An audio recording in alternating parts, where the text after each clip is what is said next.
இந்த வீடியோல நம்ம பார்க்க போறது திங்கள்ல இருந்து வெள்ளி வரைக்கும் இரவு 8:30 மணிக்கு விஜய் டிவியில் ஒளிபரப்பாகிட்டு இருக்கிற பாரதி கண்ணம்மா சீரியல் ஸ்ருதியை பத்தி தான் வாங்க பார்க்கலாம். அதுக்கு முன்னாடி நீங்க இன்னும் ஃப்ரீ டிவியை சப்ஸ்கிரைப் பண்ணலனா மறக்காம சப்ஸ்கிரைப் பண்ணுங்க. கூடவே பக்கத்துல இருக்கிற பெல் சிம்பலையும் கிளிக் பண்ணுங்க. பாரதி கண்ணம்மா சீரியல் ஸ்ருதியோட உண்மையான பெயர் ஸ்ருதி சண்முகப்பிரியா. இவங்க ஜனவரி 2, 1993 கோயம்புத்தூர்ல இருக்கிற காந்திபுரம்ங்கிற இடத்துல பிறந்திருக்காங்க. இவங்களுக்கு தற்போது வயது 26. ஸ்ருதியோட அப்பா ராஜேந்திரன், அம்மா சூர்யா. இவங்களோட அப்பா ராஜேந்திரன் மின்சார வாரியத்தில் என்ஜினியராக வேலை பார்க்குறாரு. ஸ்ருதி கோயம்புத்தூரில் இருக்கிற ஜிஆர்ஜி மெட்ரிகுலேஷன் ஹையர் செகண்டரி ஸ்கூலில் தன்னோட பள்ளி படிப்பை படிச்சிருக்காங்க. அதுக்கப்புறமா கோயம்புத்தூரில் இருக்கிற Hindustan college of arts and சயின்ஸில் பிஎஸ்சி கம்ப்யூட்டர் சயின்ஸ் படிச்சிருக்காங்க.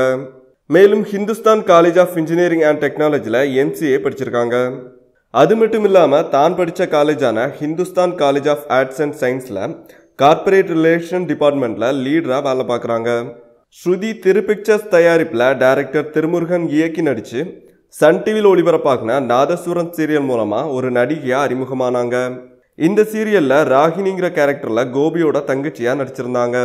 தொடர்ந்து பொன்னூஞ்சல், வாணி ராணி, கல்யாண பரிசு போன்ற சன் டிவி சீரியல்களில் நடித்தாங்க. ஸ்ருதி கிராஸ் ரூட் ஃபிலிம் கம்பெனி தயாரிப்பில் டைரக்டர் துரை செந்தில்குமார் இயக்கத்தில் தனுஷ் நடித்து வெளியான கொடி படம் மூலமாக வெள்ளித்திரையில் அறிமுகமானாங்க. இந்த படத்தில் நடிகை அனுபமா பரமேஸ்வரனோட அக்காவாக நடிச்சிருந்தாங்க. மேலும் என் தங்கச்சிக்கு கல்யாணம், இருமுனை கத்தி போன்ற குறும்படங்கள்லையும் நடிச்சிருக்காங்க.